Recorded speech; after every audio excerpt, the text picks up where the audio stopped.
Woohoo! Hello! What is up, everyone? Welcome back to another box cracking stream for the TCG singles page. We are cracking open 4 Innistrad Midnight Hunt collector boxes. Ooh. All these singles are going onto the site for you to purchase as we open them and pre-order for pickup tomorrow when this awesome set releases.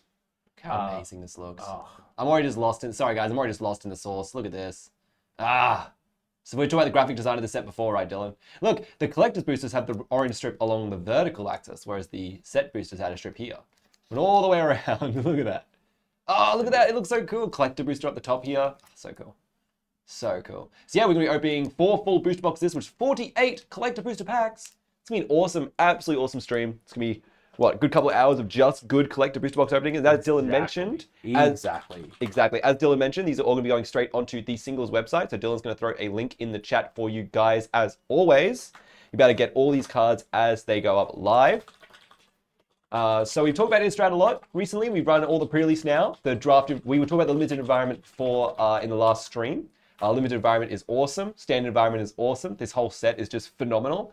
All the showcases are awesome with those Eclipse cards. Then you've also got like the covered showcase ones as well. The what's that called again? The festival season or the showcase harvest, I think. the harvest. That's it. Yeah, the harvest showcase, which are really, really, really cool. Which is what this woman on the front is actually an example of. Those really cool. They kind of remind me of those Ikoria, like the comic book ones. So they're really, really cool. Yeah. Just absolutely phenomenal. So we could go on about Innistrad, but I think we should actually just kick right into it because we've got a lot of boosters open. What do you think, Dylan? All right, my friends, I'm going to hand Dylan one right now. Dink. We're going to tap it, dink, round camera, pew, pew, beautiful. So let's crack these babies open. So I'm going to be trying to open as many boosters on camera as possible this time because these boosters are super, super easy to open.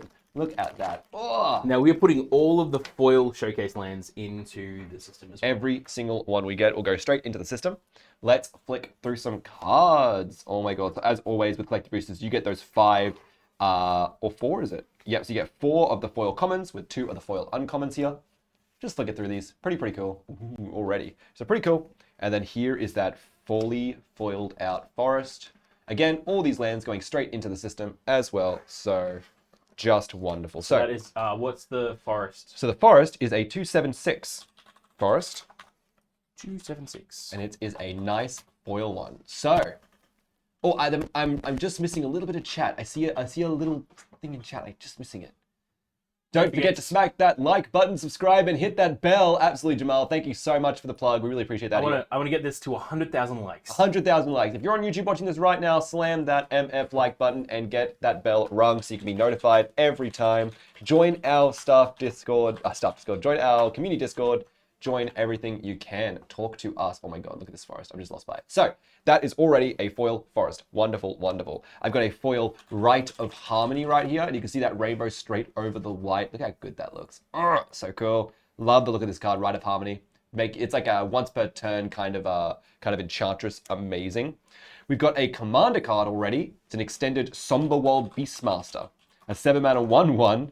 Great. Let me fix up the focus a little. Okay, we're going to fix up the focus a little bit. Just because these were a little bit further away at some point, but now they're going to be all fixed up for you guys. Oh yeah, there it is. There it is. Look at it go. Great job, guys. All right. Somber Beastmaster, so it is a 7-mana 1/1. It creates a 2/2. Is that extended? Yes. It is. So these will all be extended, but they should not be any in foil as far as the commander decks go.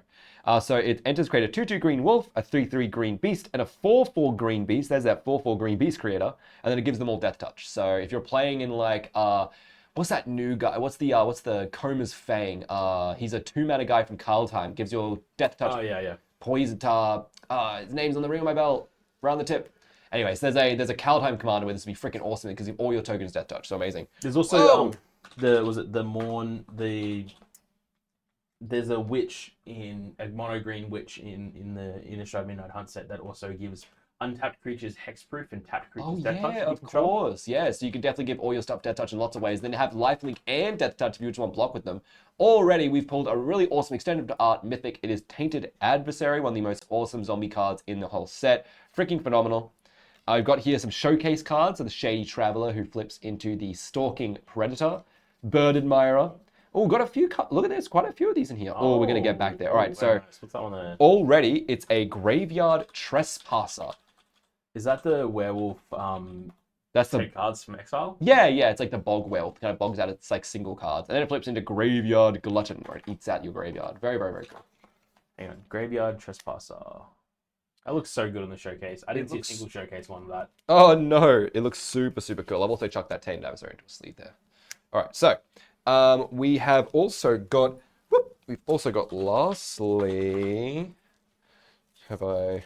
There's a Toballar's Huntmaster in That's correct. showcase. I'm just trying to find him. There he is, a foil Ooh. Toballar's Huntmaster in showcase. Sleeve that one, my man. I absolutely will. Look at this guy. I want to just look at the back as well. Oh my goodness gracious, these cards are so nice. You can barely see it on camera, but his eyes like full on shine separate to everything else in his body. So his I really eyes like are that they really- repeated the ETB effect on the backside as well for the D-Wood Nightbound. Oh, of course, because it's going to enter Nightbound, of course. It's Yeah. going to enter as a whale, so it's good to see that too. Yeah, really, really, really solid, and you can do some really cool stuff with that. You can resurrect it as well, so some really cool stuff. Cracking straight into this one. In fact, you know what? I'll leave those there just for the viewers to keep looking at and enjoying. Go through mine. Oh, of course, your one. What am I talking about? Listen to me. We've got ourselves a foil island. Island number. This is number 271. I will get on the top of that one. Number 271 is the foil island. Now this one is interesting because it has these like really cool like waterfalls pouring down from an island part at the very top. But from this angle, it kind of looks like a crease. Yeah. It kind of looks like a crease, but it is actually, that's not a crease. That's just water falling down from the artwork. So very, very cool. What I think we'll do is we'll put all the foil lands aside. So just put those ones aside as if we put them in the system. Yep. But all the ones from now on, we'll just collate them and put them all in the end. Yeah, in separately. It'll take 2 seconds. Yeah, absolutely. Good idea. Good idea. That's why we pay you the big bucks still, and that's what it's for. So we got Gisa, the Glorious Resurrector. Watch, such an amazing commander. Line of the Void from the command zone, which is really, really cool. Well, a little bit worse than Line of the Void, not quite 1-to-1, but a good kind of another copy of it, especially in the command zone. Having this kind of effect is awesome. And then obviously you get to pull all those cards out as well. If you played any Innistrad Standard or Limited. So much fun in pre-release. Yeah, I was going to say, if you played Limited Environment, you run into this card, it is absolutely phenomenal. And yeah, super, super fun. So I'm going to put all of our foil like commanders into sleeves as well, just because we're going to put those into the cabinet as well, for those that don't get sold immediately. Alrighty. We've got then our commander card from this set. It's Curse of Conformity, which has the coolest art where everyone's faces are totally doled out. And it's got really cool flavor text, which unfortunately this card doesn't have, but it's got some pretty cool flavor text. I wish I got her in pre-release. Theoretical one says, I just junk from the pre-release. Yeah, that's okay. That does happen. That does happen. So we've got 5 mana for enchant player. Non-legendary creatures enchanted player controls have base power toughness 3/3 and lose all creature types. So it's really cool against things like goblins, even though it doesn't make them bigger. But it's really good against things like slivers. I've seen people playing this against slivers or playing against dragons, but I think for 5 mana it can come out a little bit too late. But we'll see what happens. That's this card can be really absolutely cool. anti-sliver tech. I love It's it. super anti-sliver tech. It's anti any kind of required, like if my Unesh Sphinx deck comes along, like how crazy would this be against my Unesh Sphinx deck? Because I don't even get the ETB triggers because they're always going to be non-Sphinxes. So, pretty cray-cray. We've got a copy of Siphon Insight, a card I really like, where you get to look at the top 2 cards of a target player's library, opponent's library, that's important. Exile one face down, put the other on the bottom, and you can play the exile card, and you can spend mana as no mana of any color. So it's very much like a... It's half a Gonti. Yeah, it's like half a Gonti, but it's 2 halves of a Gonti. It's 2 of the same half, because it can also flash back for only 1 more mana. So really, really good. I think this card's actually really phenomenal, and we'll see a lot of play. You should be expecting to run into Siphon Insight. I think it's really good. Especially if you're the kind of person, it isn't really relevant. It isn't instant speed. So if your pod is doing a lot of like, a lot of Worldly Tutor, a lot of Enlightened Tutor, a lot of Mystical Tutor, a lot of Vamp Tutor, like any of the good tutor cards that go to the top of the deck for 1 CMC, you can very, very cheaply respond to it with this and just kind of like go, well, that awesome card you're going to win the game with is now mine. Or at least I've just exiled it so you can't take it. Now look at this guy. So we've got here Geren, Corrupted Bishop. Now this is one of my favorite arts in the set as far as these like Eclipse arts go. So he's awesome, like all sketched up. He's a 3 mana 2/3. Whenever he enters the battlefield or another non-token human you control dies, you lose a life and you create a 1/1 white human. So this is like a mono black human commander, which is really interesting. We've never really seen a mono black just human commander before. That would be really, really consistent and actually viable, and this seems really viable. You could then pay 2 to give a human lifelink. But more importantly, wait for this. At the beginning of your end step, if you have exactly 13 life, now he does lose you life, Aang has the lifelink option to kind of put you back up, so you can kind of control that a bit. You may pay 6 mana, and if you do transform Geren, and Geren flips into Ormondal, the Corruptor, and you actually have Geren like right there in his hand. God, I love the art. It's such an amazing artwork. Even the regular cards art looks great too. Oh, both are amazing because Geren like standing, you can see the shadow of Ormondal standing over him. And then Ormondal, of course, is a flying trample lifelink 6/6 with sack another creature, draw a card. So if you can get this out and you can flip this consistently in your build, it's just absolutely phenomenal. And not only is it a cool card, it's a very good card. Having flying trample lifelink on a 6/6 is no joke. And then he just lets you draw like tons and tons of cards. And in a black deck with things like Blood Artist, having a free sack outlet is always really good. And it's draw a card. Ah, so good. So get involved with Ormondal. Get involved today. All right. So then we've got the last card here is the Meat Hook Massacre, who we didn't see, I don't think, like any of these from all of our set boosters. And this set is just great for theming and art. Theoretical Wind says you're absolutely on the money. Wow. This is one of the coolest sets. That one's sleeve. Yeah, absolutely. Oh, absolutely. This card's insane. So I'm going to read it for you guys. It's an interesting enchantment because it costs X mana for an enchantment, which you just never, ever see. And it reads, when it enters the battlefield, each creature gets neg X until end of turn. So absolutely amazing. Can just wipe entire boards. Very, very good. It's akin to something like... Massacre Girl. Well, Massacre Girl is a great example. It's akin to something like, I was going to say Black Sun Zenith, where it just like gets past indestructible, and for X mana you can really control it. It's a bad version of Toxic Deluge, but we're not quite done yet.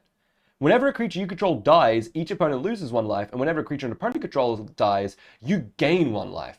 And that's just an ongoing effect. And that's just once it hits the board, it just sticks around like that. So this card's absolutely phenomenal. I'm not gonna lie to you.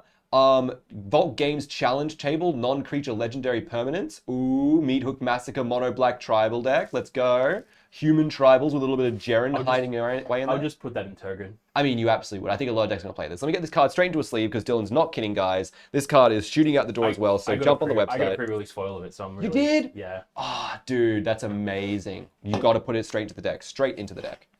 All right. So that is it for Dylan's pack there. At the moment, as you saw me flicking through, I went through all the commons and uncommons. There are going to be some like random, interesting little commons and uncommon tidbits in the set. So if I miss any of the stuff that's in the commons and uncommons, don't worry, guys. We will go straight over all of them and make sure that we put everything that's worth even $1 straight into the inventory for you guys, of course, as well. So. Also, if you have a look down on the bottom corner of the screen right now, you might see we have a goal. Yeah, that's right. We're doing sub goals. Our sub goals are now visible on screen. If we get 100 subs, we're at 81. If we get to 100 subs, we're going to play a Trent/PJ created D&D game, one-shot adventure, set in the Cars universe. Set in the Disney Pixar's Cars universe. That's no joke, guys. Oh, Pescalanum redeemed Hydrate. Thank you, buddy. I'm gonna have a big swig of my water here. Thank you so much, guys. All right, so your water that's combined with sugar and taurine. No, my water that says Trent on it on the left of me, Dylan. God, destroying the illusion. Jesus. Jeez Louise. All right, so that's an island there, really cool. And then Dylan's already tucking this in here. This card is we did not get extended foil. It's not extended, but it is foil. We didn't get any of these, I remember, from our pre-release, I don't think. Or maybe we got one overall. Not pre-release, sorry, from our box opening for set boosters. I think we maybe even got one at most. This card is so phenomenal. So I'm playing this card in my Devotion Gargos deck. Obviously insane in that deck. 1 and 4 green, so very hard to get to in a non-green deck.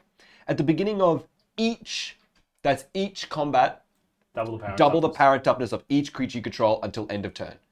Just so crazy good. Like, it's not going to be the most broken stuff in the world where it's like all your stuff's just double at all times, but every turn. So every time it's most relevant, which is going to be more often than not in combat, they are always double. So I think like a Xenagos deck might play this to kind of go climbing really, really quickly and give them a pseudo go wide strategy. But this card is just super, super good. If only 5 mana, it reminds me of Gratuitous Violence, which is 5 mana red spell that gives your creatures double damage, which is objectively, I would say, a little bit better than this card. But in a Xenagos deck, playing both of these, Gratuitous Violence and this and Xenagos, you play Malignus and it hits your opponent for like 8 times their life total. It's not bad. Definitely requires you to have like Chromatic Lantern in the set in your deck though, purely so that you don't get hit by that massive mana cost. That's exactly right. If you're in a non-pure green deck, it's going to be hard. So now we've got here a Heron Blade Elite. I like this card. 3 mana 1/1 Vigilance. Whenever another human enters the battlefield under your control, put a 1/1 counter on her, and tap to add X mana of any one color where X is her power. She is a phenomenal card. So yeah, definitely get involved with this card. Very Marwyn the Nurturer vibes. Yeah, but not elves, humans. So very cool. Yeah, it's just Marwyn for humans, literally, but not a commander, which is a little bit, in my opinion, like... Oh my god, actually, yeah, it is literally It is literally, yeah. But I think Marwyn adds green. Marwyn The Nurturer. Marwyn the Nurturer. And she came out of Dominaria, right? Whenever another elf enters the battlefield under your control, put a 1/1 counter on Marwyn the Nurturer for 2 and a green. Yeah, and this is 2 and a green for a 1/1 as well. Tap, add an amount of green equal to Marwyn's power. This adds for any color. So in like 5-color humans, this card's ridiculous. Oh, yeah. And this card actually, so it's got a bit of a layer. Strictly better? Strictly better?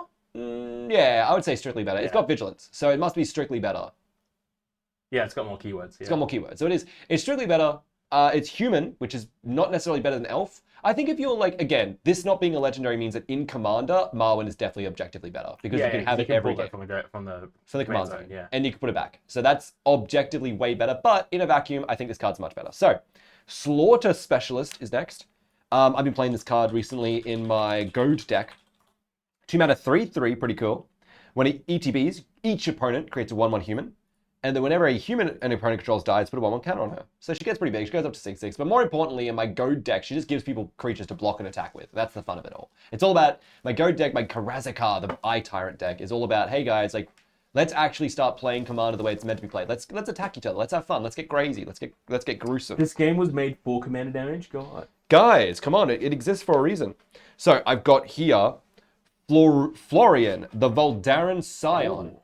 He's freaking awesome, by the way, guys. Look at this. I don't recall seeing any of him over pre-release weekends. Yeah, I didn't see many either. So he's a 3 mana first strike legendary creature. He's a 3/3, so he's got great stats as per usual. At the beginning of your post-combat main phase, look at the top X cards of your library, where X is the total amount of life your opponents lost this turn. Exile one of those cards, put the rest in the bottom of your library in a random order. You may play the exiled card this turn. So this is definitely like a Prosper deck kind of card, but with extra steps. I don't think this guy works super well as a commander by himself, but oh my lord, supporting other archetypes, like for example, Prosper, this card goes straight into that deck. So if you were getting into Prosper in Forgotten Realms, you just got a big buff in your deck. Yeah, even a strong addition to the Edgar Markov, even though it doesn't even need it. At the end of the day, 3 mana 3/3 first strike, that kind of justifies the Edgar Markov option. And then it means you can also, but my favorite part about this is you can drop this in your pre-combat main phase for 3, go into combat, attack them with a bunch of other cards because you don't need to worry about that, or just trigger a bunch of Blood Artists, stuff like that, and then just trigger his effect in the post-combat and just see what you can get. Because the rest go bottom deck, you don't lose them all. So you only exile one of the cards. And it says you may play the exile card, so in a lot of times in Edgar Markov, with only about 27 to 30 lands per deck, you might want lands. Yeah. So it's not bad. So very cool card. Already very cool card. Then we've got a cool foil of that nice festival art. And it's, or harvest art, sorry. And it's 2 and a white for a human soldier werewolf. It's called Showcase Equinox. Equinox. That's way cooler than we were talking about. That's Equinox. So I love that name, by the way, guys. So Equinox, 2 and a white. For this guy, he is, when he enters the battlefield or transforms, you exile a creature in control until he leaves the battlefield. So a bit of a Banisher Priest. And then his other side is a red Moon Rage Brute. First strike, 3/3, and you have to pay 3 life to target him. He's got ward, 3 life. Brutal Cathar is a very good card. Oh, absolutely. Are you kidding? This card's absolutely awesome. I was talking about like playing like a werewolf deck that's more focused into the Naya colors and maybe playing someone that isn't Tolvar in the and putting Tolvar on the 99. And this would go straight into that deck. Absolutely. It was very interesting seeing people like realize how powerful it was over pre-release as well, because it's like if you're playing in limited, you're doing Daybound Nightbound quite a bit. And having Brutal Cathar essentially O-ring a creature every time you flip from night to day and day to night, or you flip from night to day, is insane. Even just in a vacuum, even just by itself. And this is the thing about the Daybound Nightbound cycle. We've seen a lot of this. Even just in the vacuum of, I'm just randomly flipping cards back and forth, it's still really good. It's still really powerful. And if you can abuse it, sure, it's really much more powerful and the ceiling's way higher, but the floor is already really good. So you cannot go wrong. You're absolutely right, Dylan. So Sun Gold Barrage, Blade Brand, Flare of Faith, a bunch of these cool little commons. We've got a Broodweaver in the uncommon, a Vengeful Strangler in the uncommon. Oh, we're living on islands at the moment. Look at that. We've got 3 islands so far. Bloodline Calling, and then a new commander, Kyla, who, by the way, reminds me of like a... Sorry, that Bloodline Calling, was that extended or...? Oh, my apologies. The Bloodline Calling is a foil non-extended. So Bloodline Culling, which is a cool card, is the 3-mana instant. Target creature gets -5/-5, or all creature tokens get -2/-2, which is pretty cool. So you're able to kind of wipe the board of like a Krenko player or a Vampire player, or able to remove a very, very important like piece. Yeah, and even in limited environment for this as well, like that gets yeah. rid of wolves and humans. This is a rare slot And card. zombies. This is a rare slot card, so if you see it, you're probably going to take it immediately in a draft. And then if you have it in a limited environment, you're quite lucky. But there are other cards you could open in this slot. But still, it's a very, very, very good card. Next, we've got Kyler. Guardian Emissary. Kyler reminds me of the kind of name you'd see on like a millennial kid, you know? Like, that's the kind of Kyler. It's like, a millennial commander. Yeah, it's Kyle and Tyler, and they couldn't... Like, I want to name my son Kyle. Well, I want to name my son Tyler. They're like, all right, let's just work it out. Blade. Right?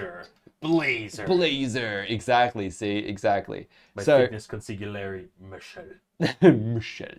So it's a 5-mana 2/2. Whenever another human enters the battle under your control, you have to put a 1/1 counter on him, which is great. That kind of follows that same card we just saw before, that kind of Marwyn energy. Other humans you control get 1/1 for each counter on Kyler. So it reads each counter. So it doesn't have to be necessarily the 1/1 counters he puts on himself. It could be, sure thing, Trent. Exactly, yeah, good point. So... What's Trent? Tyler and Brent? Yeah, that's it. Tyler and Brent. It's actually, Trent is a mix of tax and rent. And by the way, theoretical wins, it's due. Anyway, so Kyler's got... Yeah, there, you beat me to it. Theoretical wins, absolutely. Would you say tax and rent? Tax and rent, and by the way, it's due. No, you can't say that. So, Kyler is... so he's... The thing about this card that I don't love is that he doesn't look super exciting. Like, at the end of the day, you're going to put him down. He's going to make a bunch of really big humans and attack very, very quickly and go hard. But there are other commanders in humans, I think, that can really show up. Like, even like Sagada Host of Heron and stuff like that has a bit more of an interesting kind of design. Oh, no, Host of Herons was the original. It was, I can't remember Sagada's hero version, but yeah, so... You keep going. Sorry. So really, really cool card. But I don't know if this is the kind of front-facing commander you're going to want, especially as a 5-mana 2/2 and on the floor is very, very low. So you need to play this and then play some more cards. It's like he ETBs with number 1 counters equal to number of humans you control, which would be really good. That'd be much, much more like viable. But if this card is so cool, why don't I want it? Mindlessness in the chat says. Well, if you were listening, Mindlessness, just gonna jump that one in there, you would hear me say this card isn't necessarily so cool. It's a good piece to put in your deck, and if you're playing into like an Adafenza, the foremost human tribal deck, this is really, really, really powerful. Even if you're playing in like a Atraxa kind of proliferate counter human deck, really good. Maybe this isn't your commander. Also, welcome to the chat, Mindlessness. Lovely to see you. Always lovely to see you. Oh, there's that unnatural growth again in the extended, not foil, but the extended is absolutely lovely. So what a growth extended. What a phenomenal card. So yeah, so Miles is out here. Wow, he's out here. He knows this card is phenomenal. Not going over it again, but it does double everything up. Massive devotion machine, dude. If you play Nykthos, play this. Very cool. Again, more of these cool little like showcase cards as we flick through these. Unfortunately, not gonna have. Whoa, we've got a Ludovic, and he's a Necro Genius. Not to be confused with Genius. Necro Genius. So if you asked him like how to build like a bridge, he wouldn't be able to tell you. But if you asked him how to stitch your friends together, he would be able to tell you. Like he knows things that if they're he knows dead how to bring people. friends together, literally. Yeah, exactly. He's a community builder, this guy here. Sometimes he builds the community deep into himself, but yeah, you know, he's having a great time. Apparently, Mario said that Oleg is actually not Ludovic. What? It's just his best creation. Oh. Even well, though that's it looks okay. just like him. It looks just like him, and he flips into it. And it's called his hubris. It's meant to... Okay, thanks, Maro. You know what? As far as I'm concerned, Maro's a liar. You know what? You heard me, Maro. If you're watching right now, get in the chat. Tell me why you're not a liar. I think you're a liar. As far as my headcanon is, Oleg is Ludovic, and if you want to tell me otherwise, I'll take you to Burnett Lane. Me and Maro. What? Do you know Maro? I do know him really, really well. Thank you, Maro. Sorry, Maro. My bad.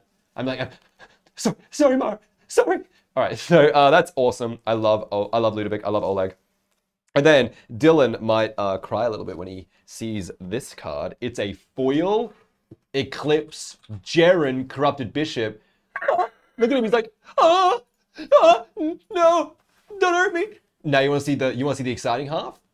Nani? Nani? Oh, look at God, that. that does look like an anime. It does look like an anime. Nani? Dude, can we deep fry the stream? All right, so, just wonderful. I'm gonna put this guy straight into a sleeve. He's making it straight into the cabinet. Cabinet, as they say in the business. What a cool card. So grabbing another booster. I can't repeat that mindlessness. No, awesome. So, cracking more boosters, looking for more Innistrad cards. I should look into like making a deep fried button on our stream deck. Yes. Everyone, thank you, Dylan, in the chat for the new button on the stream deck that deep fries the entire stream, destroying it for our viewership. Big thank you, Dylan, in the chat. All right, so we've got here Cathar Commander. Oh, I want to add that I like the kind of sub theme in the ads, like in the trailers for the set. The sub theme that the Cathars are all like very not good. You know what I mean? They're pretty rough folk. So there's a line of that. So Cathar Commander, Hobbling Zombie, Stolen Vitality, by the way. Ugh. I mean, if you like the Faithless Looting playmat, you're going to like this art. So then we've got here the Foil Swamp. Ooh, break out the monotony. And then Light Up the Night in foil. Okay, so when did Chandra get in the set? Because I didn't realize Chandra was here. How about that bottom? It says Story Spotlight. Story Spotlight card. That's how she gets there. She's a spotlight in the story. And I can't argue with that because she's a great character, but That's just a regular foil, yeah. it's just a regular foil. What is she doing here, though? That's my question. Well, obviously she's lighting up the night. Oh my goodness, I didn't know. She just wants to dance. Honestly, she just wants mate. to dance, bro. Honestly, mate, thank you so much for that one. I had no idea, so now I do. Now I'm aware. Ooh, an extended art Horde Wing Scarf. Oh, sorry. Horde Wing Scarf. So this one is actually unique to the Commander decks, as you can tell. And this card's insane. There's a huge... Flying. Isn't it amazing? So it's 4 and a blue for a 5/5/3/3 flyer. 5 mana, 3/3 flyer, sorry. Other zombies you control are flying. And then way more important, listen to this. Whenever one or more zombies you control deal common damage to one or more of your opponents, you may draw cards equal number of opponents dealt damage this way. And if you do, discard that many cards. So it can be easily draw 3, discard 3 every turn. It's crazy. So very cool. We've then got a extended art Angel Fire Ignition. It's talking about this one's the old Damo. Very cool card. Love this guy. 3 mana with a flashback of 4 mana. Put 2 1/1 counters on target creature. It gains. Regular or foil? It's an extended, but it's regular. It's not foil.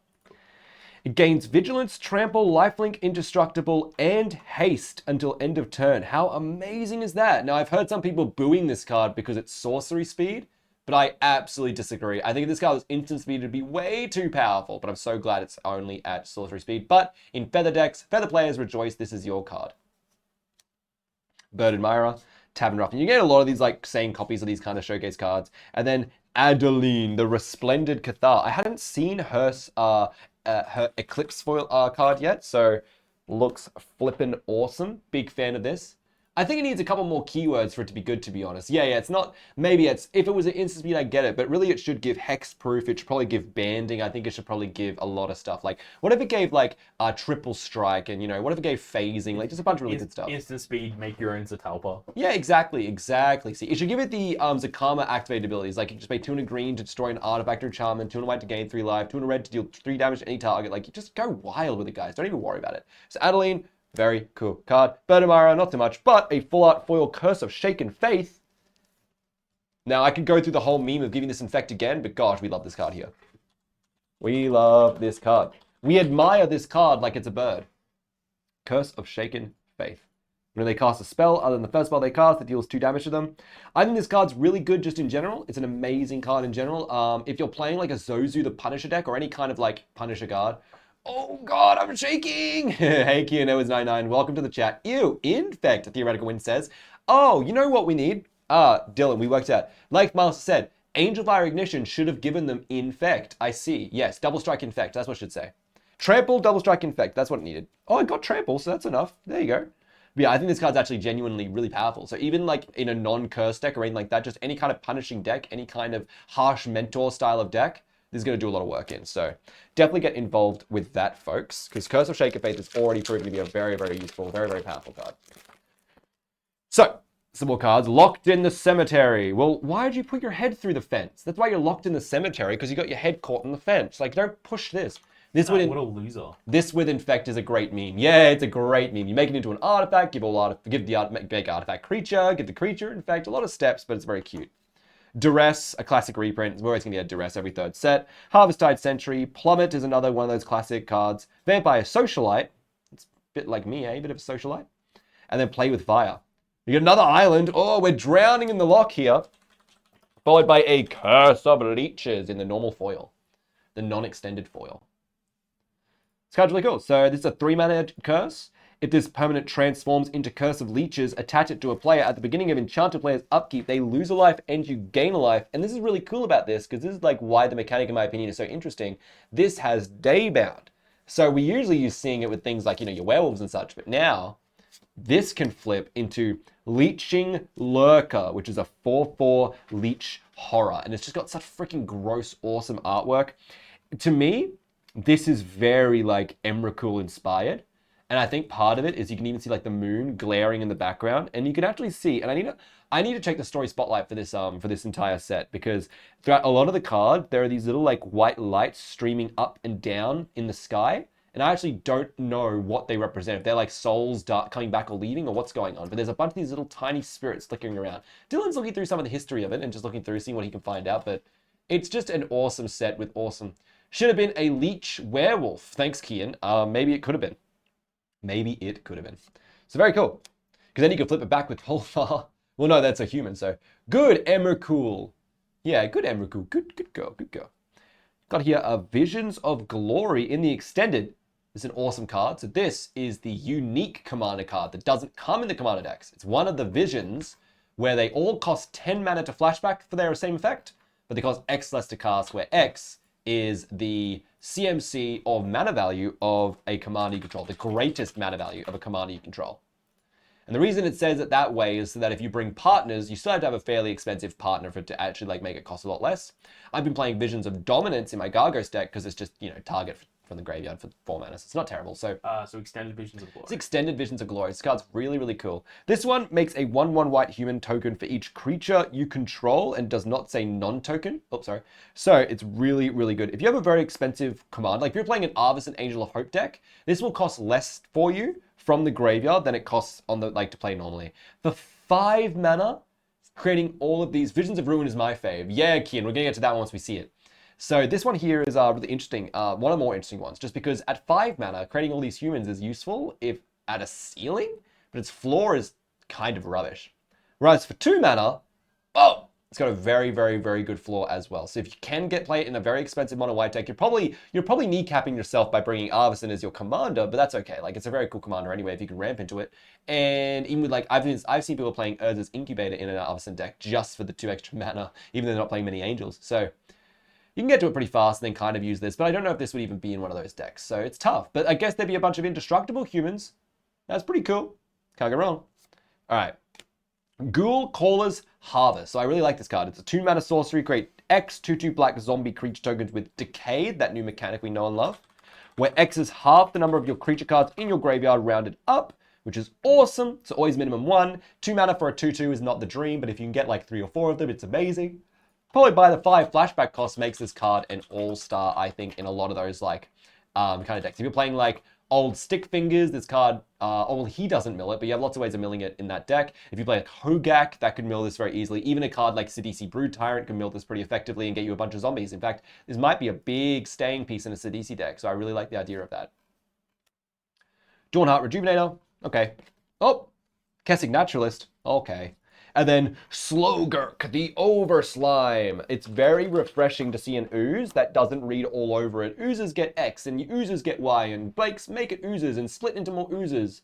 This ooze is all about landfall. Now, a Simic landfall commander isn't exactly that exciting, so, you win some, you lose some, but it's a 3/3 for 3 with trample, so great stat line. Commander keyword, commander, and then having trample is always insane. Ooze, thanks Theoretical Winds. Trample, whenever a land card is put into a graveyard from anywhere, put a 1/1 counter on him. Remove 3 1/1 counters, throw him to put him in your hand, and when he leaves the battlefield, including when you put him back in your hand, you return up to 3 target land cards in your graveyard to your hand. So it lets you get all your, like, kind of your fetch lands, a very fetch land focused deck. But if you could do things like proliferate when you play lands, if you could do things like even just put 1/1 counters on things with like retreat to Kazandu, like you can make this card go super well off and then start finding ways to use those counters. So it's a bit of a Simic landfall deck that actually does focus very heavily on the kind of the 1/1 counter synergy. So I think that's really, really based. So Candlegrove Witch in the foil, which is cute. And a full art foil Siphon Insight. Awesome. Awesome. So actually, very quickly, with a Candlegrove Witch, that's actually, you see this really awesome like design on the front. That is that Candlegrove Witch. But she's got like her colored foil. So very cool. That Siphon Insight, was that foil? Extended foil. Cool. Cannot go wrong, my friend. Cannot go wrong, my friend. So awesome, awesome card. Cracking more boosters. I actually don't mind Siphon Insight. I not only don't mind it, I was talking about this on stream a little bit earlier. I love Siphon Insight. Siphon Insight's a freaking phenomenal card. I think it's actually like a lot of those pods that start to spike up in power level. It's a really, really, yeah, that's important, Kian. So instant speed is great, is very important. When you're playing in those like higher powered pods, people start to bring the Vamp tutors, the D tutors, the Vamp tutors, the Enlightened tutors, the Worldly tutors, even the Sylvan tutors if they get to them, the Mystical tutors. Those cards are not only becoming easier to get, they're also becoming more and more prevalent. So when people start to pick up those cards for those decks, it's actually, oh, you thought it was sorcery at first. Well, it is in fact instant, and it's instant even in flashbacks. It's really, really good. And then you can respond to it in cheap and really elegant ways. And that's the best part, because for a long time in Commander, and a lot of people have noticed this, a lot of time in Commander, when your opponent would start to get cards like Vamp Tutor, your response was to get cards like Vamp Tutor. So your only response was to, oh, if they're going to power up, I've got to power up. And I think that cards like Siphon Insight let you power up in ways that are elegant and answer those kind of powered like moves, but don't push you into that territory so you can still be playing at a more casual level. And it also teaches your opponents, if they're new to the game, that those tutors do have Shadow of Doubt Gang, exactly, Awu, especially in Demir, you can definitely get away with lots of those. And you can play like Ashiok to like get rid of their other search options. So yeah, Siphon Insight punishes them and the rest get rid of them. And then Notion Thief. Play a full Demir deck that's just all about removing your opponent's options for making heaps of advantage. So once again, Silver Bolt, Startle, Mind of the Old Ways, Search Party Captain, Ghoulish Procession, Outland Liberator, and a Foil Forest. Very cool. I don't know where my phone went. It might be gone forever. No, there it is. Here you are, buddy. Thank you. All right. Well, what if it was just gone forever? Any extended art Kylers? Actually, Malky Goss, we have pulled an extended art Kyler. Absolutely sure of that one, so let me find him. I'm going to flick through these. He's in the system. Guys. He's also in the system. You can pick him up today. In fact, everyone, get in the system. Try and beat Malky Goss to pick it up. I'm kidding. But there he is right there for you guys. So there's that beautiful extended art. Get it now at singles.vaultgames.com.au/you are the best. Now, it is a foil sludge monster. This is not an ooze. You know what I mean? It's a sludge. It's a sludge, but it's a horror.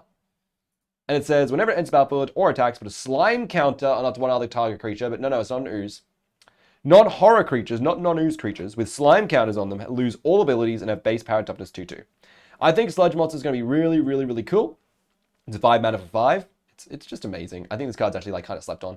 It's not the most powerful card in the set, but you can do some pretty cool stuff. I actually hate that it's not an ooze. Kindo was 999 says, absolutely, my man. This definitely should have been an ooze. Maybe I think it's just with all of the ooze support, they didn't want the standard format to be like absolutely destroyed by oozes. So maybe, I'm not sure. Maybe there's like an arena format where they tested this as an ooze and were like, okay, maybe this is a little bit too strong for like the ooze format. But I don't necessarily agree with that. I just think that's a possibility because there were a lot of oozes in AFR.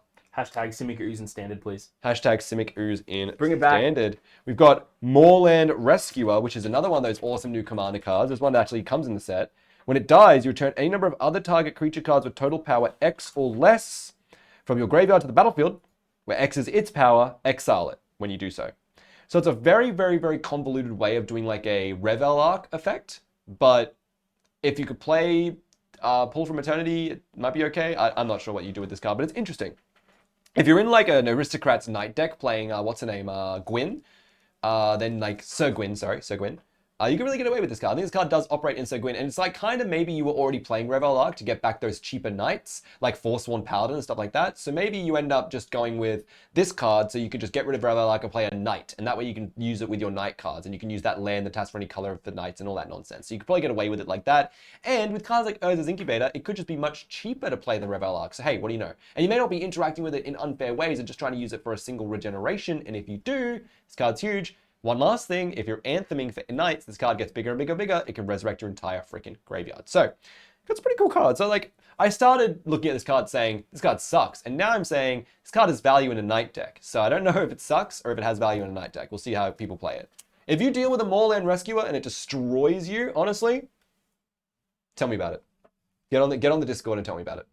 I've got Croaking Counterpart as opposed to Cackling Counterpart. This is Croaking Counterpart. Create a token, that's a copy, it's an extended non-foil of a target non-frog creature, which is interesting, except it becomes a 1/1 green frog. And that's not in addition. Extended? Yep, just a non-foil extended. And it's got flashback for 5. So the 3 mana with flashback for 5 makes it really good. Honestly, just quit Magic if I get BTFO by Rescuer. Malky Goss says, love it. Yep, it's an awesome card. So I think Moorland Rescuer could pop off. There's like some interesting situations where it's got a Kennelgrove Witch, a Hound Tamer, and then we got Denick, the Pious Apprentice. Oh, I knocked my arm there. I love this guy. He's cool. Look at him. He's just chilling. Denick just chills. He's a lifelink card. He's a human soldier. He's got Disturb, and he comes out as Denick, the Pious Apparition. Oh, poor guy. It's really interesting. I think it's going to be a very... I'll try to use a Rescuer against you then. Absolutely, Therago wins. Get on it. Get on it. Teach us. Teach us your ways. I think this card's really macabre in your command zone. Because if Denick as a ghost dies, you get to bring him back as human Denick and just watch him die all over again. And you can just keep... Yeah, honestly, make me quit. You just keep letting him die, and then he's like, finally, I'm free. And you're like, nope, you're coming back. And he's like, finally, I'm free. Nope, you're coming back. So, it's a pretty hilarious stuff going on. You can never leave. You can never die. You can never leave. You'll be working me forever. So, Denick's cool. Tavern Ruffian. And then we've got a full art foil Shipwreck Marsh. I don't even care what it's worth. I'm just leaving this card. This card's awesome.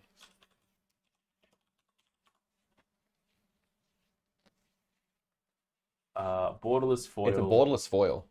And then we got I didn't even notice this, but I didn't see this bird token. It's a cool bird. Rescuer is kind of sweet with Kyler. Oh, absolutely. See, Kyler's a great example. Can someone please let me know what is up with the moon? Yeah, if so the moon... I went hunting. I couldn't find a reason as to why all these silver strands are around the moon. Yeah, that's the part that we're trying to work out. So can you get that focus up? Or the... Moon's haunted. Pack it up, Moon's haunted. Houston, we have a problem, Moon's haunted. Well, that's it. So what we're talking about here, guys, is not so much the moon itself, because we understand that there's a endless night that's happening. But we also understand that Emrakul is in the moon. And we know that Emrakul is in the moon as well. But what we're looking at is these little like lines all over here. Now, this may look like just part of the artwork and just like looking like dynamic, but it's not. There are all these physical little dots that are shooting upwards, that are all flying into the sky. It's almost like the Rapture kind of design, right? Where all these like souls are shooting upwards. And there's but like, if you look at the trailer, they're all just in the air. They're all just, if they were strands of string. Exactly. See, so they're all just hanging. They're all just hanging there, which is really insane. So they're not moving in that fashion. It just looks like they kind of like shooting upwards. That's really interesting. So if you guys are in the chat and you know some more about this that we don't, I'm going to pull this back for Dylan so he knows how to focus it. Done. Done? All goods? Yep. Wonderful, wonderful. So that's just a crow token, but it's very cute. Oh, almost done with this booster box right here. Get this guy out of here. All right, so Cox gun, moon sorted. Borbula friend. Yep, Borbula friend. Borbula friend. That's exactly it. Thanks, Kino99. So if you guys don't know, the reason these strands are hanging in the sky is because Borbula friend. So we've got a clue. Oh, that's upside down, Pack Trent. I was like, why do we have a clue? What the heck? All right. Festival Crasher. He's cute. So the Arvidsson logo on his little head. Well, he's wearing a pumpkin. It's pretty cute. Candle Trap, Dawnheart Rejuvenator, Immolation, Nebelgast Intruder, Fatal Carriage, and a Foil Plains. We've got a Foil Leah already, Disciple of the Drowned. What an effing man. What a freaking man. Look at this guy. Look at this dude. He's awesome. So I'm going to chuck him straight into a sleeve because he is an awesome, awesome card. Great commander as well. Big fan of him. Both in like all different forms of play, Leah has been showing up. Just really, really, really cool. Lots of different ways that guy's going to start impacting. We got another commander card. This time it's Crowded Crypt. 3 mana for a rock. Taps for a black. And then creature you control dies, put a corpse count on it. Pay 6 and tap and sack it. Create a 2/2 black zombie creature token with decayed for each corpse count on it. It's freaking awesome. It's not even non-token creature dies. It's just, fun fact, he's a disciple of Runo Stromkirk, who hasn't got a card yet. That's Leah, Disciple of the Drowned. Yeah, that's interesting. So Stromkirk. Oh, it's Goku. Oh, Deckham is explaining. It's because they're sharing their energy with Goku, and the moon is actually the spirit ball. I didn't realize that. So that's really interesting. So, yeah, thank you, Deckham. Thank you. Yeah, it's Goku. Key Edwards is confirmed, guys. It is in fact Goku. It's Kakarot carrot cake. So yeah, very cool. Crowd Crypt, I think this card's really good. Play it. Like, I think this card's really good. Like, if you're already playing cards, like, I play Skull of Ramos and stuff like that, which is, like, really quite good. This card's just, like, an instant replacement. This card's really, really powerful. It's just the same. It's just a rock that gets counters for no reason and then goes on to just have some kind of late game effect. So just absolutely phenomenal. Next Secret Lair is a Dragon Ball Z set. I wouldn't even be surprised, Kian. I would not even be surprised, Kian Edwards. We have a extended up Pithing Needle, which is just foul. Pithing Needle has always had really foul artwork. It's just a disgusting looking card. Everything about it, Pithing Needle is just, whoo-wee. If you like macabre design, Pithing Needle is for you. We have Harvest-Tide Infiltrator, Tireless Hauler, Catilda, there she is, the Dawn Heart Prime. Well, there he is, to be more accurate. Can't tell if it's a he or a she. Who cares, though? So, it's a 2-mana human warlock. It's a 1/1 with pro werewolves. That's going to be awesome. I'm sure you're really worried about, in your Selesnya deck, you're really worried about werewolves all the time. I guess for standard it's interesting and for limited. Human creatures. She, thank you. So Catilda, she makes human creatures tap for a mana of any of the creature's colors, and then for 6, tap, put a 1/1 counter on each creature you control. If I had to pick between Kyla and this, it'd actually be very hard, in my opinion. It makes you want to lobotomize yourself when you open Pithing Needle in draft. Yeah, it's not insane. You can't call Oko anymore, so it just doesn't feel as impactful. I mean, I guess in the draft you're probably not too worried. I guess part of the problem was you were worried, so I guess you would just take it just in case you went up against Oko. So, this card's really cool. How would you guys feel in the chat? Let me know. How do you feel about this compared to Kyla? Like, as a commander for a 1/1 counter human deck. Kyla's very powerful, but this comes down much earlier and is a bit of a more supporting piece and can really accelerate your game plan, as opposed to Kyla, who kind of gets to the end. So Kino does say her, he is saying Catilda is his answer. So that's really interesting. Yeah, I think so too. I think my answer would be Catilda, but is Kyla an amazing commander? Probably as well. I feel like they aren't comparable. Interesting, Malkigos says. That's awesome. That's awesome. So as far as I look at it as this human-focused 1/1 counter Selesnya deck, I think they have some comparison. But definitely as the command zone, the deck plays a little bit differently, like one to the other. But if I had to pick, I'd be closer towards Catilda, whereas Kylo would be a very good win condition though. Whereas this card doesn't have any kind of win condition stapled on it. You could argue this is a win condition, but the 6 mana put or single 1/1 counter has proven time and time again that that's not a really efficient win condition. It's very slow. It's not comparable to something like Golos or Urza, right? Like, it's not flipping cards at the top or doing anything crazy. It's just going to be giving 1/1 counters. They go into each other, Kendo, and says, yeah, absolutely. There's no argument where you would definitely play both of these in the deck no matter what you picked. But which one will be in the zone? Because I think there's a really good conversation to be had there, because I think Kyla is just as viable in the zone as well, which is really, I don't know, really, really interesting. Really interesting. So, very cool card. Definitely viable to play Catilda. The best part about both these cards, Catilda or Kyla, they both feel viable, which is really awesome. And then we've got a foil copy of Lisa, Forgotten Archangel, who is an absolute phenomenal phenomenal card. The foiling looks absolutely insane. Very, very nice. Just going to slide that one straight in there. Just absolutely phenomenal. Love this card. Love Lisa so much. Everything about this card is awesome. Exiling out your opponent's creatures that would die instead of letting them get death triggers is absolutely crazy. Lisa absolutely killed us in pre-release. Oh yeah, 4/5 lifelink. It's going to do a lot of work all by definition. And then obviously gets back all their dead cards, just like exiling all your cards. Like, cards insane from start to finish. But hey, a 4/5 flying lifelink is going to be a powerful card for sure. Yeah, especially on the 5 curve. The creature leyline on yeah, creature leyline is also doing a lot of work as well. Definitely. So Lisa, no matter what context you look at it, Lisa is doing a lot of work. Without single target removal, she just walks over things. Yeah, I think so. Especially seeing as I don't think a lot of like the flying stuff in the set is, I think compared to Lisa, can be very hard to interact with her. Like, she becomes much stronger than most flying things you're going to get out like earlier than her. So blocking her can also be very difficult. And that just starts to add up super quickly when she gets in 1 attack for free, 2 attacks for free, 3 attacks for free. All of a sudden, they're gaining life, you're losing life very, very efficiently. So it's just dangerous. Siege Zombie, Eccentric Farmer, Ritual Guardian, cool cards, Birdamari. Got a foil Thermo Alchemist. We're going to chuck that in the system. That's a cool card. Super hard to race. That's what I'm saying. Yeah, see, Kian gets it. It's super, super hard to race. So anything that like in that line with the flying lifelink, just hard to block, hard to race. So these cards are really, really good. Thermo Alchemist I love. Spell Rune Painter, a foil Mountain. That's our first Mountain. And then a foil Augur of Autumn. Everyone wants the Augur of Autumn. Everyone wants the Augur of Autumn. This card's really awesome. Lets you look at the top of the library at any time. You may play lands from the top, and then as long as you have 3 or more different powers among creatures you control, you may cast creature spells from the top of your library as well. So I'm just going to put her in a little sleeve. She's a really cool card, I think. Stalwart Pathlighter is our next commander card. This is a Siddharth Chaturvedi art, which is amazing. Hopefully I said that correctly. It's actually got a real... I was surprised... Oh, sorry guys. I was surprised to see this wasn't a Jesper Icing card. I really thought this would be a Jesper Icing card, but they have the kind of the same brushwork. It's a 3-mana 3/1 Vigilance with Coven. That's a cool keyword. At the beginning of combat on your turn, if you control 3 or more creatures with different powers, creatures you control gain indestructible until end of turn. Tell me in the chat, have you seen a Coven ability that doesn't start with at the beginning of combat? Oh, well, sorry.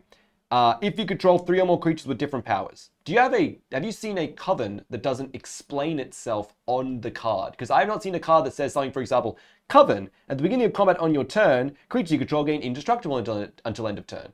It feels like the flavor keywords from AFR. So when you have AFR and you've got things like decision making and it's modal, to me I'm like, yeah, I get it.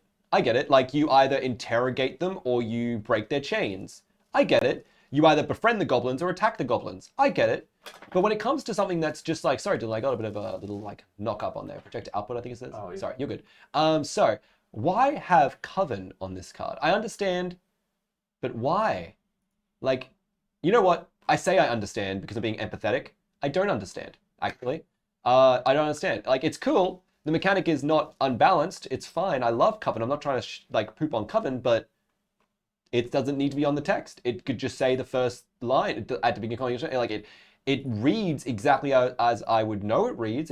I know what it does. So, I mean, it's part of the Coven line of cards. If it was a Story Spotlight card, I'd kind of get it even then. But hey, you see what I'm saying, guys. You're picking up what I'm putting down here. So it's a cool card. Gives you creatures indestructible. It's very cool in combat. In a very aggressive attacking deck could be very cool. Even if not in aggressive deck, I guess. And it is only on your turn's combat, but it is also only a 3-mana card. So that's the decision you're kind of making. Falconwrath Pit Fighter, who doesn't seem to be fighting in a pit so much, but is a fighter for sure, is a 1-mana 2/1, which is a staple of the red vampires. Remember Shadows of Innistrad had the Falconwrath. Was it Marauder? No, not Marauder. It was Falconwrath. What's the design philosophy changes? Yeah, interesting.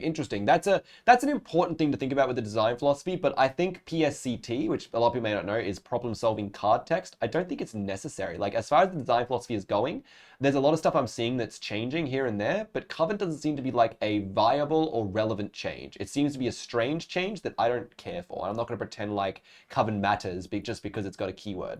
It's closer resemblance to something like Heroic, which also does not require a keyword, and yet does. Pescalanum says, it's an ability word as opposed to a keyword like Landfall or Metalcraft. They all say the when thing, do the thing. Yeah, no, I understand that entirely. That's why I'm trying to compare it to that flavor text. The part I'm trying to say is that, do you think it's relevant to have the word Coven at the start in italics if the effect isn't, you don't necessarily need to refer to Coven? There are no cards in the set that say, if your creature has Coven, do this. It doesn't say check how many creatures have Coven. There's nothing like that. So there's no reference to it because it's not a keyword. It is italicized. Well, like I said, if you're playing modal cards, it makes sense to me because I can just say, I use the mode attack goblins. And you kind of know what that does because you've played the card before or versed the card before and know what attack goblins means. So I can say that and use that and it has genuine in-game viability. Whereas Coven, I'm not going to say to you, I trigger Coven this because I'm pretty sure the Coven is the 3 powers greater. Is Coven always at the beginning of combat? Because I guess you could argue I trigger Coven, therefore this could help. So there is an argument to be made there. But I think with modal stuff, it's a little bit more important. So anyway, Falconwrath Pit Fighter is a 1 red, discard a card, sack a vampire, draw 2 cards. Activate this ability only if opponent lost life this turn. That's an awesome card. Again, it reminds me a lot of that Falconwrath card. There's another 1-mana 2/1 that gives all vampires in your hand madness that came out of Shadows. Scott, what is that? Not always start of combat key and says, see, exactly, there you go. So I thought so. That was my original point. I didn't think it was always start of combat. So it's like, you know what I'm saying? So it's just an interesting concept. So maybe WotC can pull back on the italicized text because it just seems unnecessary to me. And it means that they can support cards like the new Witch as the commander for Coven. But why is Coven even a theme for Commander? Does that kind of make sense? Like, why have that as a theme if it's not even a real keyword? It's only going to be parasitic to your game. You're not bringing it back anytime soon because, again, it's not a keyword. It's not like mutate. You know, it's not. It doesn't have like, you can't just put mutate like mana symbol. We've got Dawnhard Rejuvenator and Village Watch. They're pretty cool.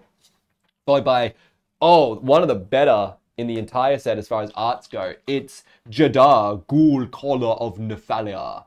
This card's super cool. He's actually literally, right now, I think his tongue's hanging out of his face and he's drooling into the mouth of a ghoul, which is just foul. I love this art so much. He's got the big fat skull hanging off his head with its teeth hanging out. I think its teeth are actually like spider eggs. Its teeth are like hanging out like spider eggs. You could barely see it on the screen there, but it's really, really interesting. These arts are so amazing just because you can keep breaking into them and just finding all these little nuanced things inside. They're very like tattoo design as well. Very, very cool. So he makes a bunch of he makes a 2/2 black Zombie Decay. He's a bad Ophiomancer, but he's 1 mana cheaper. He's in the command zone. He's cute. You can get away with him in standard and such. It's really big, but in Commander, I think he's more of a you can get away with this card, not a you will autoplay this card. Foil Rejuvenator, followed by a foil Geist Flame Reservoir. That is an extended foil Geist Flame Reservoir. We talked about this before. It's a very cool red deck wins win con, but also goes into those Prosper decks because every turn you can just exile if you can't get to the destruction effect. So, very cool. Geist Flame Reservoir. Thought it would be doing the work, and it does do the work. So, I'm going to have a quick swig of water right now because I've been chatting for a while today. Oh, always on the grind, guys. Always on the grind. So, let's kick this next pack straight off. Bang. Vault Games Live up. So, we have Clarion Cathar's Drownyard Amalgam, Revenge of the Drowned, Bat Whisperer, Moonsilver Key, Covert Cutpurse, and a foil Forest. That's followed up with a foil Mask of Grizzlebrand. Very, very cool. Because that's actually Grizzlebrand's skull, isn't it? Because he's actually dead as heck. So, pretty sure that's actually his skull the guy's wearing, which is pretty crazy. 3 mana flying. Foil regular? Foil regular. 3 mana equipment with flying lifelink. When it dies, you may pay X its power and draw X cards. I think it's really good. This card's amazing. 3 mana flying lifelink is awesome. It costs 3 to equip, so it's a little bit expensive, but it's very, very cool in my opinion. Very, very cool. So, we've got Visions of Duplicity. It's another of those cool Visions cards. I mentioned these before. These cards are, by definition, freaking awesome. They all, by definition, have the flashback 8 in the 2 of their color, where 8 costs less, the X costs less, equal to the mana value of the most expensive commander in your command zone. And if that's only one card, it's only one card. This card says here, exchange control of 2 target creatures you don't control. So it's a very fun card, very interesting, goes in that blue kind of switch them up kind of design. But it doesn't let you give your opponents your cards or take their cards, only switching your opponent's cards with each other. It's going to be very pod dependent, but this is the kind of command design I love, where it's not going to be so auto-include that you just like instantly start playing it, you know what I mean? So it's very, very cool though. So definitely get involved with some Visions of the Vision cards, because the cycle is amazing. And Duplicity may not be like the most powerful card, but it's definitely going to do the work when you need it to. Dire Strain Rampage. This card's really interesting. It's a sorcery. You blow up a land and they can play 2 lands, or you blow up an artifact charm and they can play 1 land. I've found that effect to be really lackluster. I think Malkigos tried very hard to fit Wrong Turn into decks. Yeah, look, I'm not gonna lie to you, Malkigos. Those cards can be you're absolutely right. They can be very, very, very hard to justify, I think. But if you can find a way, here's my thing as well. If you're playing, okay, Visions of Duplicity. Here's my thought process on this card. It is a sorcery, so mind you, it is gonna be hard to do. But if you're in a Zedru the Great-Hearted deck, Zedru the Goat-Hearted, Bless Up Goat Mom, you could easily curse up somebody or put some, generic stuff on them, and they're about to lose. And right before they lose the game, you swap control of one of your opponent's best cards with that card that you don't want to leave the battlefield when they lose. So not only do they now lose that card off them, you can just give them one of your opponent's like either best cards to help them survive, do a bit of diplomacy, or more accurately, give them just like a 1/1 token your opponent's generated or something along those lines, or it's just any 2 creatures, so you can do anything you want, and just let them die. and then you don't lose, like those cards don't go to your bin, and you can kind of continue that Zedru train going. So there is a logic to that. But again, yeah, I don't lie, Malky Ghost. It is very hard to do, and it's not necessarily going to be the best payoff. Speaking of not the best payoff, I'm not really going to get into Dire Strain Rampage. I've talked about this card before. It's filler. It should not be, I don't know, the way this card is written, it probably shouldn't be sorcery speed, but it just reminds me of one of these cards that has been nerfed in mana cost just because it has flashback. And it's just like, because you can flashback this card, it can't be efficient. And that's okay. Not every card is going to be insanely efficient, so it's fine. Oh, that sucks. I was hoping Ortholexia would be a real player, or Go With Him would be real people, because that's some cool names. No, I'm just going through some of the band stuff as well. Yeah, get these guys out of here. Big F's in the chat for Go With Him. Don't go with him, by the way, guys. Just so I'm clear, that's a trap. They might be a siren. You don't know. We've got a very nice Vadric Astral Archmage, one of my favorite cards from the new set. One of my favorite commanders, at least, from the new set, I would be more accurate. The 3-mana 1/2, if it's neither day nor night, it becomes day. So he kind of starts that like a regular showcase. He's just a regular showcase. Damn, bots. Get these robots out of here. I know. Get him out of here. Get him out of here. I won't lie, though. They got some funny names. Anyway, so Vadric being a 1/2, he does start that day-night cycle when he ATB, so you don't have to worry about having to play into Daybound and Nightbound.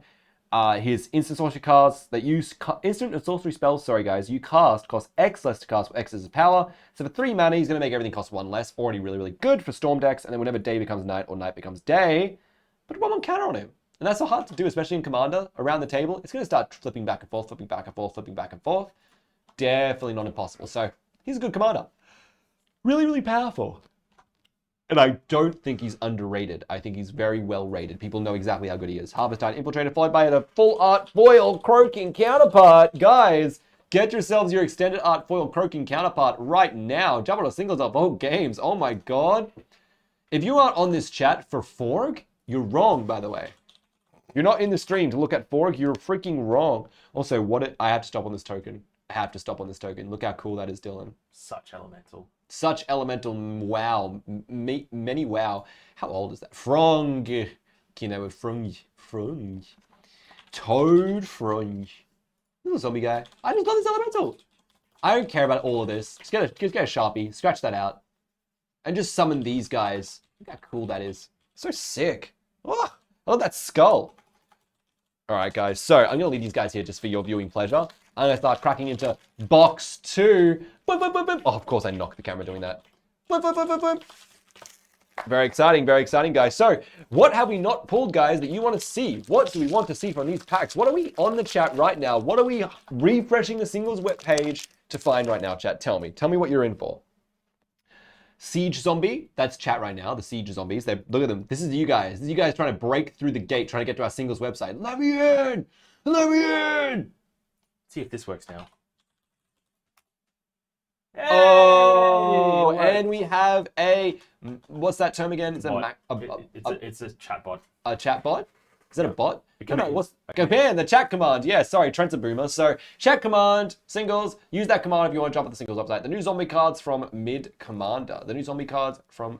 Oh, of course, looking for cards for Wilhelm. Yeah, very, very cool. We'll see. We might even get an extended non-full Wilhelm. That'll be cool. Siege Zombie was so much fun in Two-Headed Giant. It's really dumb. It's really good. I had that and the zombie dog, the zombie hound that every time a creature dies deals 1 damage to each opponent. Yep. That's insane. Especially in the Two-Headed Giant environment. That's crazy. Yep. They were not fans. I'm sure people weren't happy about that one. So we got Bramble Armor, Flip the Switch like Dylan did on his opponents during pre-release, Morkrut Behemoth, Moonsilver Key, Overwhelmed Archivist, that foil Forest I mentioned before, and a foil Tharkarath Pitfighter. This time it's a foil not extended. Very cool. Foil not extended. Very, very cool. So awesome card. We then got another Moorland Rescuer. I'm so glad to see this card. It's like, it's just the best card in the set for sure. Just for sure. Actually, a genuinely really good white card. We've got Vanquish the Horde. Not to imply that Rescue is not very good. 6 and 2 white for this spell costs 1 less to cast for each creature on the battlefield. Destroy all creatures. I see this card compared a lot to Blasphemous Act, and I actually think for 2 white, it's not quite Blasphemous Act, but it does obviously have the direct parallel of 1 less to cast for each creature on the battlefield. So it's kind of like an Odric Act or Blasphemous Horde or something like that. I don't know what you want to call this one, but I'd say it's like maybe Vanquish Act or just like White Act. Whacked. Just call it Whacked. All right, so Vanquish the Horde, very, very cool. Half-Time Infiltrator, Village Watch. These guys are going to be see up every 5 minutes. And then we have Arlen, the Pax Hope, and she is in the showcase. So she's in that Equinox showcase. I remembered on like immediately. Well done, buddy. Equinox showcase. Look at that. Oh, and before I'm sleeving her now, but before I put her in there, right? It's just a regular one. But on the back, Wrath of Godric, 5-head. Yeah, Wrath of Godric is definitely the way to go. But I'm just saying, if you're comparing it to Blasphemous Act, it's hard. Arlen, the Moon's Fury. This is a crazy card, man. It's got very Bloodborne vibes. It's like she's all like torn up in all her clothes and like her arms and stuff. It's just crazy. All this, like, it's very thin and grotesque and just exactly how you would expect a werewolf to kind of be formed. And I had never noticed this, guys, but this is freaking awesome. I want to see if it's on the other side. Hang on. I gotta look at the thing. Arlen is not live because her price hasn't come through in the system yet. Uh-oh, so this one's not quite gonna... Arlen Bestwolf, thanks to Theoretical Wins, unfortunately, cannot pick up this one just yet because it is not in the inventory just yet, so we're just gonna have that updated as soon as possible. So, Arlen's really cool, but what I was gonna say about this, guys, is right behind here, you can barely see it here, but her shadow is her human form. It's like, her shadow is like, you can... yeah, look on the other side too. Yeah, I don't think it has it. I just checked, see? There's no shadow. I thought it'd be like the wolf form on the other side, but no. What's her front face name? It's called Arlen the Pax Hope. Also, by the way, let's just talk about this card for a little bit. So it's a 4 mana with 4 loyalty. Daybound. It says here, until your next turn, you may, for a +1, you may cast creature spells as though they had flash, which I think is phenomenal, especially in a Gruul deck. And each creature you control ends battle with additional 1/1 counter on it, also very good. Her -3 is great 2/3/3 wolf creature tokens. That's fine. It's really good. Defend herself. She can play it, do it turn 1 and then still stay alive. More accurately, she's probably going to play +1 and you can just flash out a card to kind of save her. You just flash out cards to block for her. Her wolf side is really cool. It's a Nightbound, again, 4 loyalty. Just stays the same, obviously. +2 to add a red and a green. Most importantly, a +2, which I think is really awesome, definitely keeping her alive. And then it just becomes like an awesome rock. So like a weird version of like Garruk Wildspeaker, where it's untapping lands to get 2 more mana. She's just giving you flat 2 more mana. A bit like Xenagos as well. Oh right, I forgot to add this to the survey from a while back. Oh, Malkagos, let us know what you're going to let us know. So for 0, really important, until end of turn, Arlen the Moon's Fury becomes a 5/5 werewolf creature with trample, indestructible, and haste. Now, what's really interesting about this to me is that it doesn't say she's still... Please stop katana sleeves. Yes, once we get those from our distributor, we'll look at ordering some katana sleeves. We'll organize that, Mark. Ghost, thanks for letting us know. So you should. Well, the katana sleeves are like the jewel mat stuff, right? Essentially, they're the katanas are Ultimate Guard or Ultra Pro brand. Ultra Pro brand. So yeah, they're like the Ultra Pro brand. Oh no, Ultimate Guard. Sorry. No, that's right. Yeah, Ultimate Guard. Yeah, Ultimate Guard brand. Yeah, they're really, really good. Come check out the we got the Dragon Shield jewel mats in. Yeah, they are, and I'm not gonna lie to you guys, the Dragon Shield jewel mats are absolutely phenomenal. If you haven't tried those yet, 110%. I think you should sell more sticky foods. Declan, that's a good idea. Oh my goodness. All right, I manually added the price. Arlen the Pax Hope is live in the system now. It's live in the system, guys. So my filibustering works. If you want this, get online right now. Also, by the way, just so we're clear, guys, Valve Games is going to start stocking lasagna in the store. We're going to start stocking lasagna. No. You can have us cook it for you, but we do not supply any utensils or plates. So you just got to hold the lasagna in your hands like this. Walk to the table and just eat the lasagna with your hands like a sandwich, like a really sloppy sandwich. All right, guys, but there's actually like, we actually ban utensils in the store if you actually touch the lasagna. So just keep that in mind. Lasagna! Thank you, Siren Song.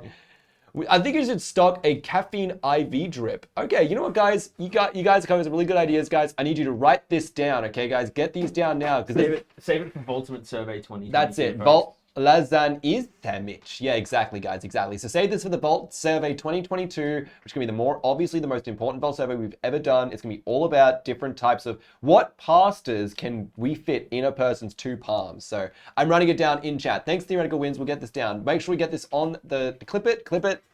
Will you put beds in the store for sleeping? Not for sleeping. So, this is Arlen, the Pax Hope right here. Very, very, very cool card. So, I love Arlen. She's awesome. Pick her up as soon as possible. No, I forgot a point. I started talking about things that were off topic. Shaking my head, you guys. Yeah, what the heck? All right. Yikes, Theoretical Win says. What a man. All right, I want to mention as well that this does not say she is no longer a Planeswalker. And that's a thing that Gideon says, so that he doesn't lose loyalty if he takes damage. This one just reads, she becomes a 5/5 werewolf. Can anyone confirm that she loses loyalty if she fights?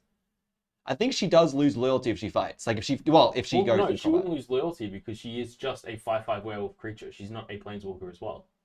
Well, because like if Gideon's card was he becomes a planeswalker, but he's not dealt damage. He becomes a creature, but he's not dealt damage or whatever. That's what I'm saying.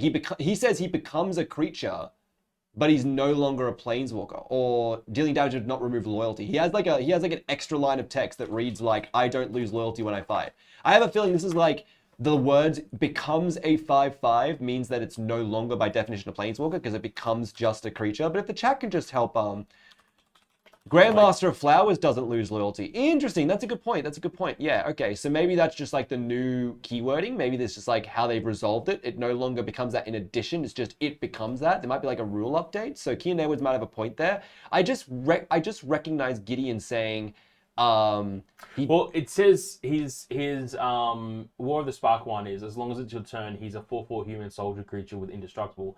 That is still a planeswalker, which means you will be able to tick up the loyalties. So if you zero her, then you can't use her loyalty abilities at all because she's no longer a planeswalker. Yeah, interesting. So that means like trying to do a chain veil on her becomes a pointless exercise. So let's go back a step and let's look at like lower, because let's not look at like a passive one. Let's look at an ability he activates to become like, because there's like older Gideons that activate.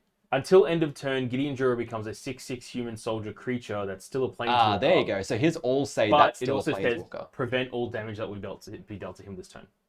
Yeah, because I think the key we're looking at is Gideon does say, and this is what Theoretical is saying, it's like, I assume that it has loyalty, but planeswalkers lose loyalty when fight. I knew that she would have loyalty, my apologies guys. My question isn't does she have loyalty, it's does she lose loyalty, but because Gideon remains a planeswalker, I think that's the relevant point.